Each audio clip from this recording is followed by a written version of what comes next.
It was April of 2014 that I was diagnosed with breast cancer.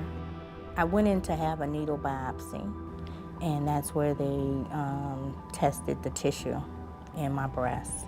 But I was explained that the tissue would be used to do further studies and research in regards to cancer. The very first thing after the tissue is removed, it's sent to the laboratory that the pathologist oversees. Lab receiving, Barb speaking, may I help you? And the pathologist will see how that tissue is processed. The pathologist can look through the microscope, will decide somewhere down the road whether some of that tissue has to go to other things for other special tests.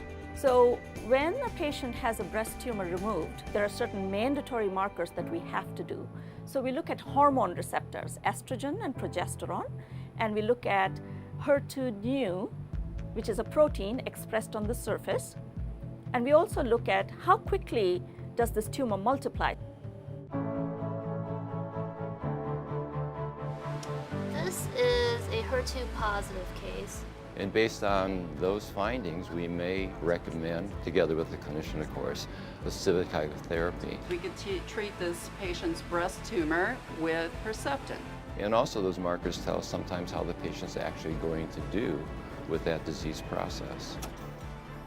Part of assuring that we are doing our best job, we would usually call in a group of experts in the diseases that we're talking about. We call it tumor board. And the mass measured 6 by 3.5 by 1.5 cm. We would have the radiologist and the pathologist, the clinician taking care of the patient, and oncologists specializing in treatment of that disease, discussing what we found and how to best manage that patient. That's, a marginal indication for postoperative radiation therapy. This is the frontier of medicine. And the reason why the patient should care about it is it holds the secrets of their tumor. So using this technology, we are able to very rapidly look at the entire genome of the tumor and use the information to see how it has changed from the normal cell and what its aberrations are, and then plan accordingly. The information you get from this technology used to take a long time. At one point, it was something that, let's say, took 10 years. Now you could do with a few weeks, and this is something that just blows things out of the water.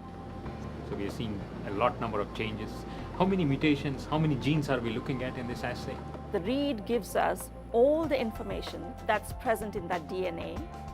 And once we get that data, then we come to the computer, and the data has to be parsed out to see, does it fit with the reference normal human genome, and where does it differ? This would be more specific to the abnormality present in the tumor, so the treatment is targeted towards that, and the rest of the tissues will be less affected.